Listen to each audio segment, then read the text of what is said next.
Jeremy. The pleasure is mine hosting you.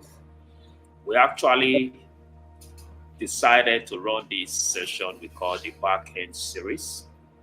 It was prompted by our experience with businesses. We're seeing that the global economic downturn is impacting a lot of businesses, and businesses are struggling here and there.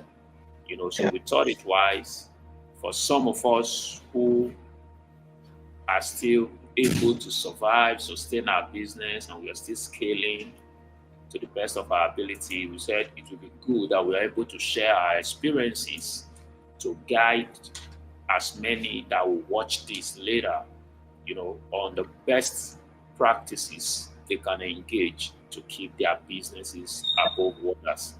So we found you to be one of those young men who are doing stuff in our city, and we decided to have this conversation with you. Please, you start by just introducing yourself and your business. Okay, my name is Jeremy Akpomera, also known as a lot of branding.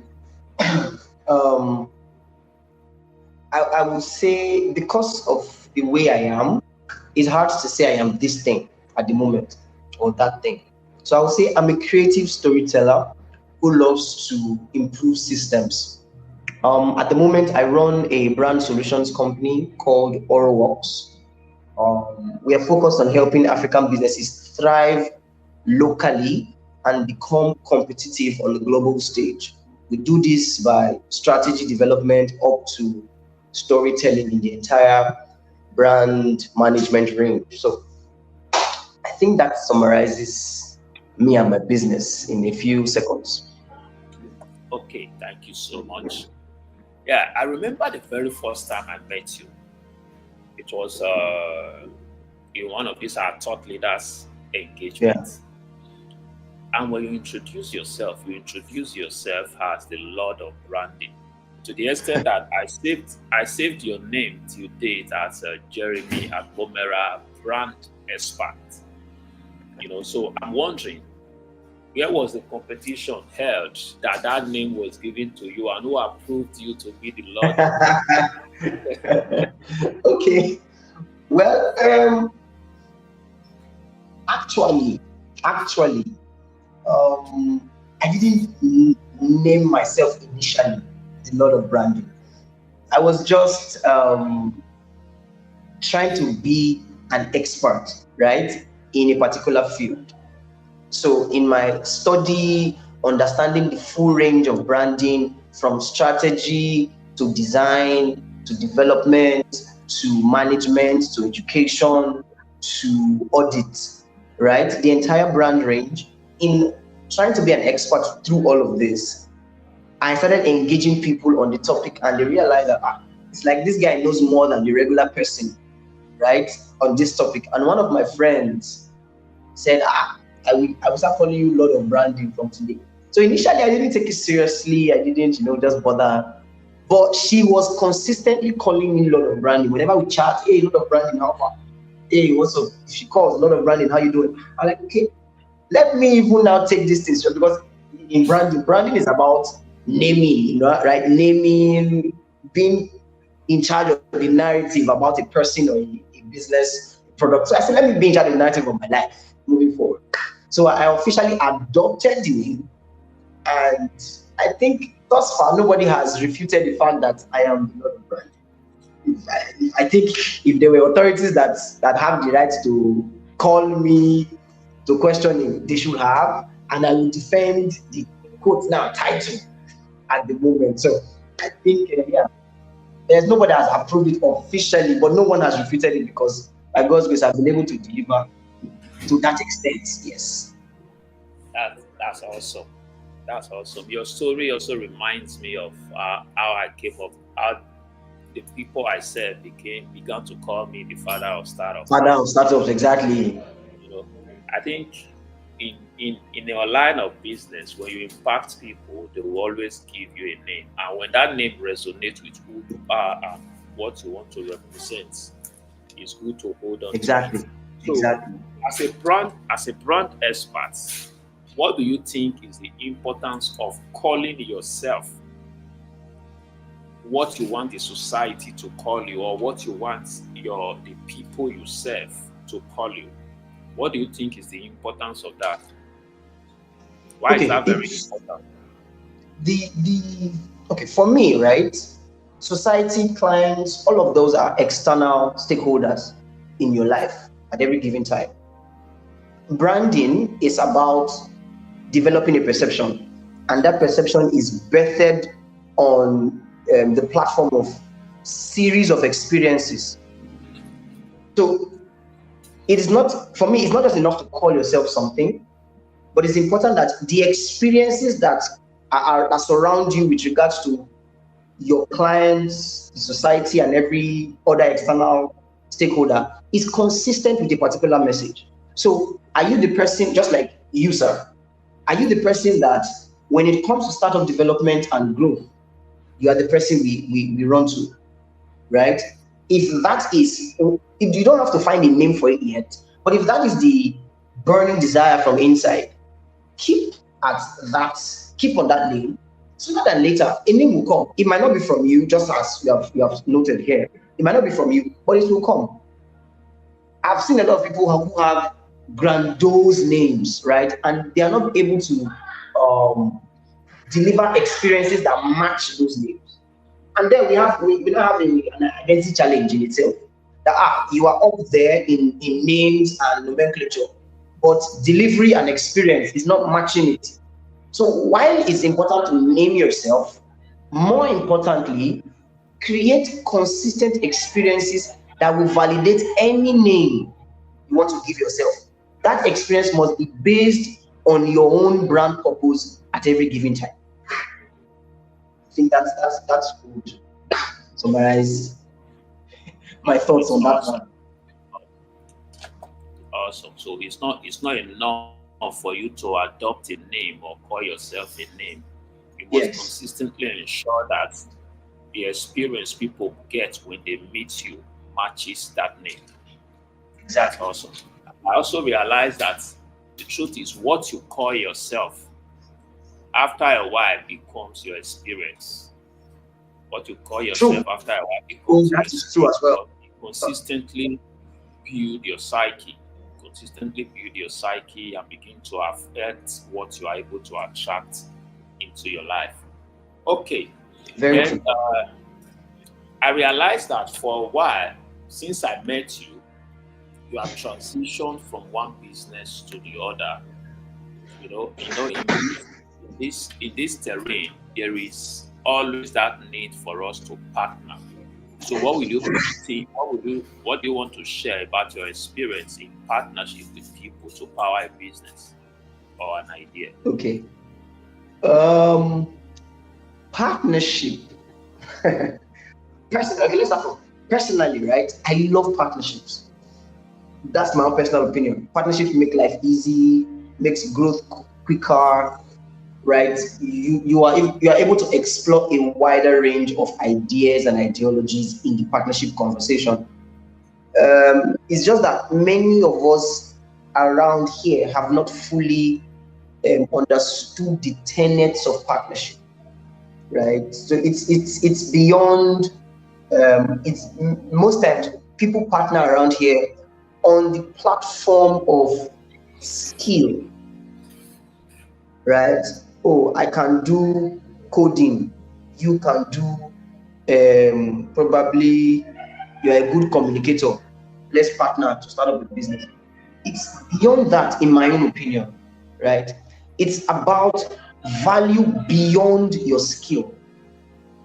That's how I see partnership conversations. It has to be value beyond your skill. So the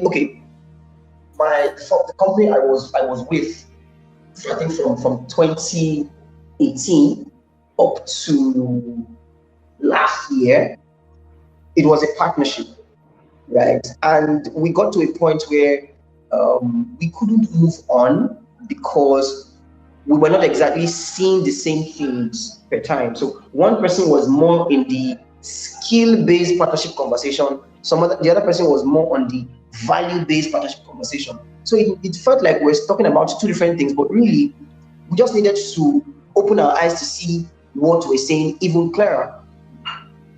Businesses thrive in partnerships when both partners put their skill aside and talk about value more. Which value am I bringing to the conversation? Because if it's just skill, you can actually employ someone to deliver that skill. If it's just skill that you are bringing to the table, in quote, someone can be employed, right, to get that skill on board. But when you are bringing value beyond the skill, you now make yourself, in quotes now, I don't want to use the word valuable again, but a resourceful part of the partnership. Okay, let me give another example. Some people are in partnerships for what they gain, not what the business will become.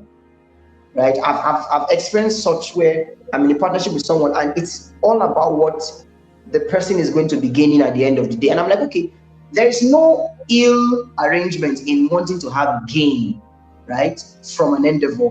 But let the business growth be primary.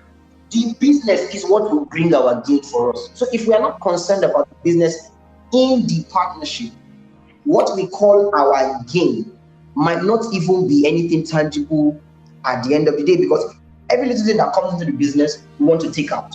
We want to have, this immediate gratification. But when we are focused on ensuring that the business grows to X point, grows to Y point, right? Then we cannot talk about having tangible gains from the business. So that's been the reason why I've had to transition, right? I had to move from one to another to where I am at the moment, because the partners in code that I have had to engage with don't fully appreciate the partnership conversation in its entirety. Yes, sir. All right. So which means in partnership, we must draw the lines. Everybody must be clear as to what each person is bringing to the table. Yeah. On the one end, can you hear me? Yes, I can.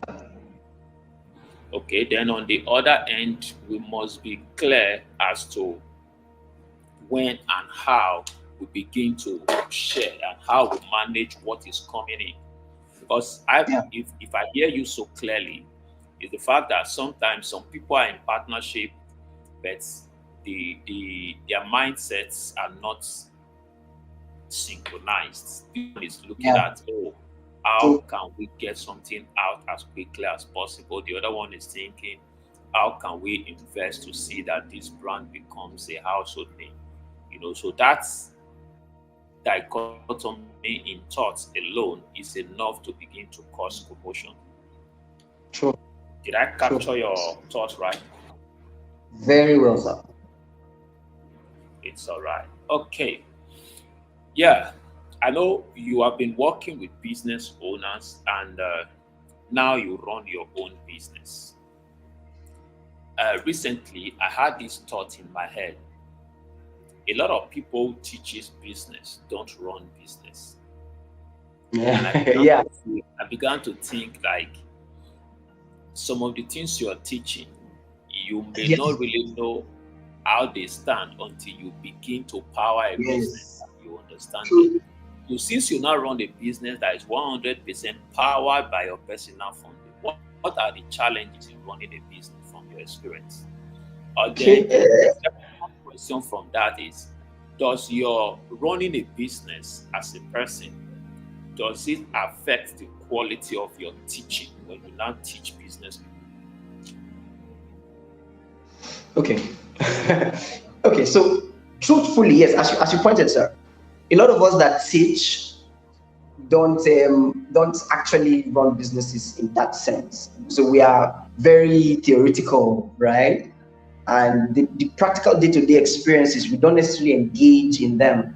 But yes, I am now in the complete, as you said, 100% personal funding powered business. Okay, so let me start from my experience before I now go into the quality of teaching. From my experience, the key challenge from my own experience has been strategic planning. That is, a lot of times we live day by day, right? Oh, okay, what happens today? What happens tomorrow? There is no periodic view of the business. So we are not even able to plan properly for a period. My own planning methodology at the moment is quarterly. So I plan quarterly. Every 3 months, I determine what I'm going to be focused on because of the way the world is adjusting per second. So I don't want to have a 10-year plan where, in 10 years, the world has turned upside down and I'm still where I am. While I have an idea where I want to be in 10 years, I know my focus per time is the next 3 months. So January, February, March, I already know what my focus is for business, for person, and across board. Most of us don't have that arrangement. We plan day by day, or rather we live day by day. There's no periodic plan. So there is the impulsive engagement in our businesses. We literally enter the office every day in frenzy mode, in firefighter mode, quenching fires here and there. Oh, this came up, this came up. If we have a more strategic approach to our business, we will be able to foresee possible challenges and make plans for them. Yes, will there be challenges that you did not foresee? Oh yes, there will be, right? But if there is a more holistic plan, those challenges will be reduced. I'm not saying they will not exist anymore. They will be reduced considerably. So you are not able to not always be in firefighter mode, but at least be in business owner mode for a good number of days before, oh, there's a fire here. Okay, let's go and quench it. And you quench it and come back to plan. That you quench the fire does not mean you're not entering a new mind space, right, or arrangement in itself. So that's one challenge that I have seen. When I started, I didn't exactly have the periodic plan idea. I was more of the let's see how it goes on a day-to-day. And the first, let's say 2 months, it wasn't funny. I was really, really burnt, let me put it that way, in a very funny way. But I have now learned, I have recalibrated, and I think at the moment things are a lot easier because there's plan for not just today, but tomorrow, the day after, and all of that. So we are not entering the day tensed.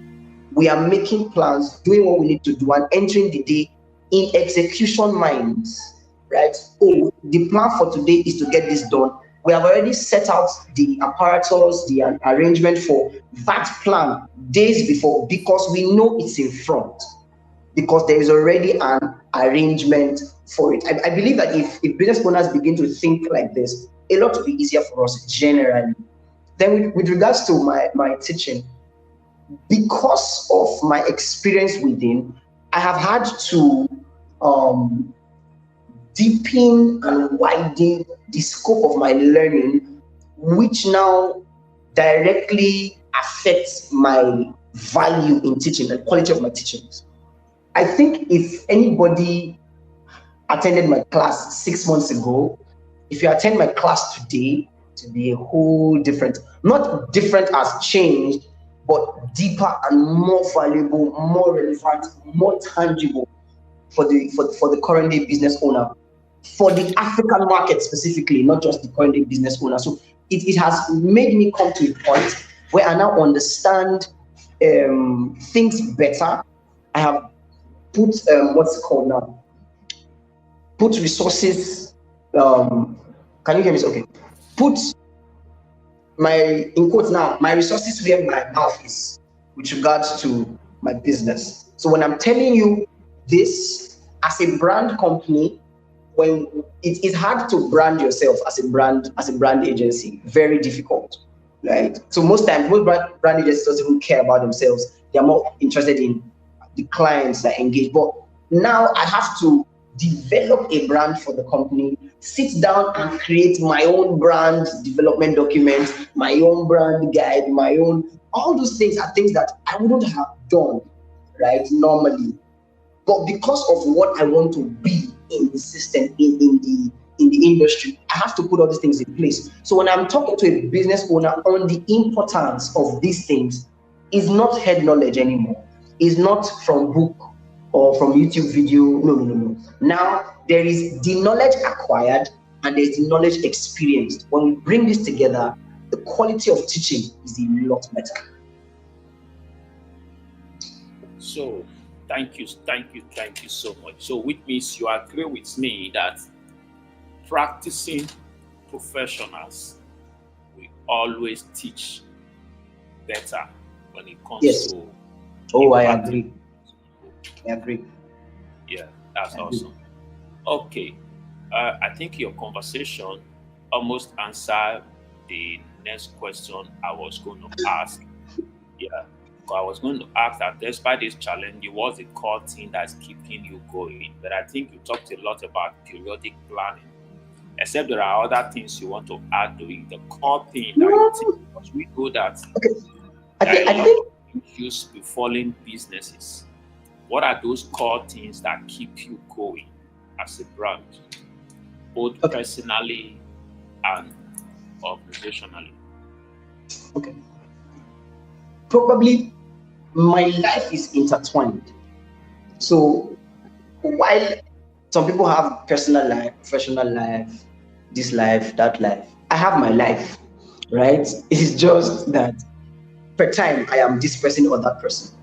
But ultimately they're intertwined.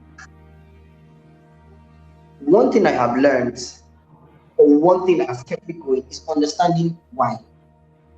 Understanding the purpose of what you are doing. There was a time I had to sit down and ask myself, why exactly are you doing this thing? Because, my mentor will say, once your why is tied to money, the day money stops, your why is over. Right? And I got to that point where I realized that I was chasing money, which is not a bad thing. But when the money source was truncated at a point, I was me who teaches, you have to focus, I was practically considering quitting. Because I realized that my own drive at that point was based on not the real why. And for me, I had to go back to drill, to say why. What made you start in the first place? It sounds cliche to a lot of people, but I have learned to practice what I teach.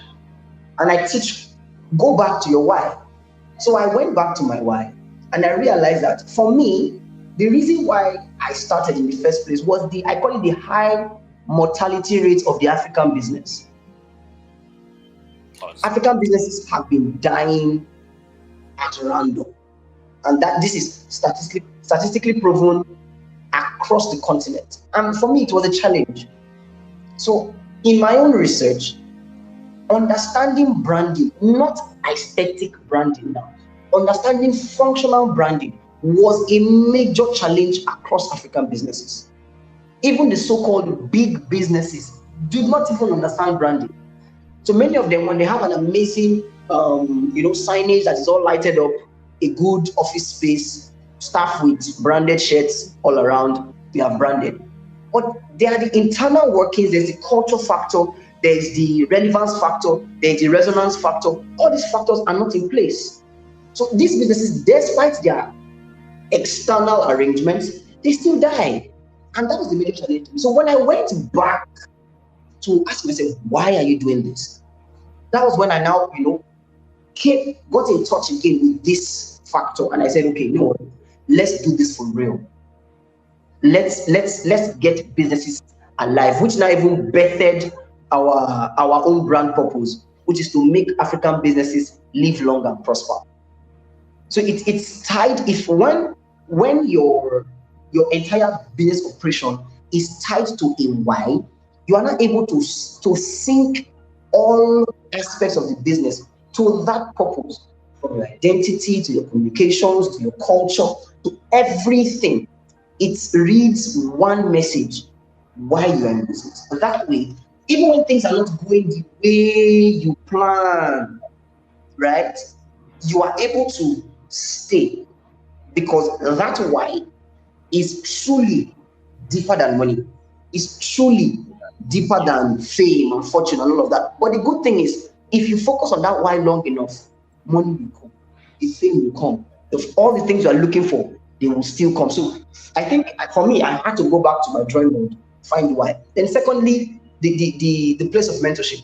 I cannot overemphasize the place of mentorship, particularly in my space, because I didn't have anyone to look up to around here. So I had to go and find. I had to look for people who were already in front of me, and actively follow them. Not just social media following and all of that. Get them to know me as mentee. Now see, bros, I follow you since, see me here. And gradually they now bring you into certain folds. I think I was telling a friend of mine, I said there are certain doors and there are no handles from outside. It's only inside.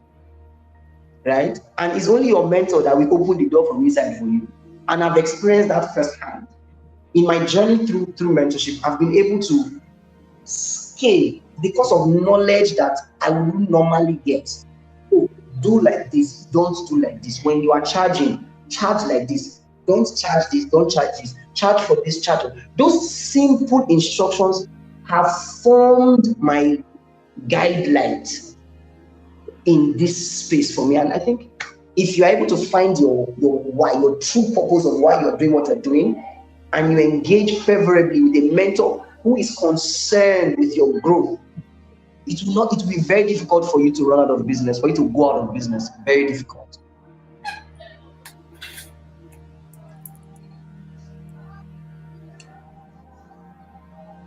Wow, awesome. If I'm to summarize what you just shared now as a core thing that's keeping you going, I would say, first of all, reevaluating your why. Then secondly, mentorship. Mentorship, active following of a mentor. Yes. I think the entire conversation, what we call the Backend Series, is actually a mentorship thing, because the truth is, the people we admire, the people we see the front end of their life and see their activities, we see how they're spending money, we see the life they are living, we are actually seeing their front end. The only way to replicate what they do is if you are able to connect to their back end. True. Very true. Only somebody who knows that you are following him.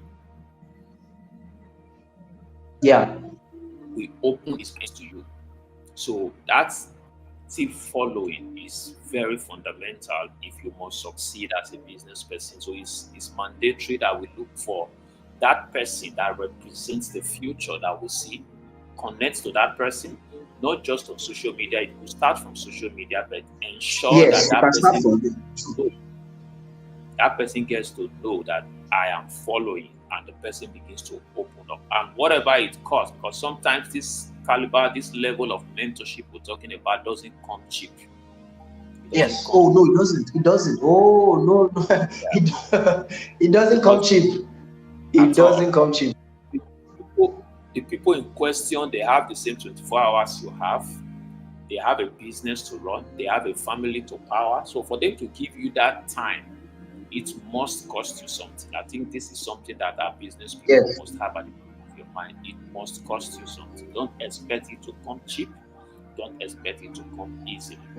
So in wrapping up this conversation, so what's your message to business owners? Tips to keep them surviving, sustaining, and scaling. Okay. For me, right, I'm not this part, right? A lot of people have a lot of things to say, but mine is simple. Because of what I've learned, this is purely experiential. Business owners, order, right? The word order, O-R-D-E-R, precedes progress. I'll say it again. Order precedes progress. That is, for you to make progress in anything, you have to put that thing in order first.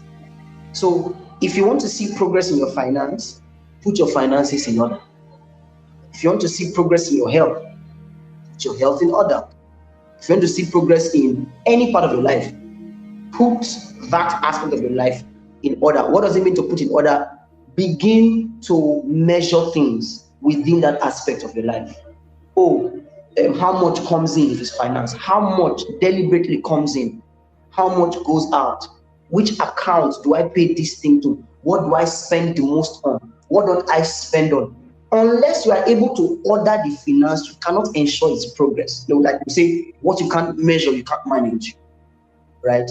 And I learned that from experience, because there were parts of my life and my business that I needed to see progress. And until I came to the place of order, I was not seeing any progress. It was when I was not able to order it. Okay, this is what I want to get. This is what I want to achieve here. Okay, in this sphere, where does, particularly for me, immediately was in finance. Okay, with regards to finances, where does money come from the most? Okay, when it comes, what do I spend on? After I was able to track, I realized, yes, while I was not spending on frivolous things, I was not also spending on things that brought returning value. So I was not a frivolous spender. I was not going to parties. I was not going, but the money I was spending was not bringing back value. Until I put things in order, I didn't find out that loophole. So order precedes progress. That's my tip to everybody. Wow. Thank you. So, from our listeners and viewers that wants to follow you, how can they reach you? Can we have your social media handle? Okay, you can follow me on Instagram, on Twitter, and on LinkedIn. Across board, I am the handle is at I am Jeremy A. That is IAM JEREMY A. On Twitter, on Instagram, on LinkedIn. Okay, so did I get it correctly? Yes, sir. Correct. Okay, please, if you're watching, do well to follow Mr. Jeremy on all social media platforms at I am Jeremy A. Mr. Jeremy, thank you so much for giving us your time. We appreciate the value you bring into the space. We appreciate this time, and we hope when we call on you next time, you will oblige us. Thank you so much. We're excited to come on board. You have a lovely day. Thank you. You too, sir.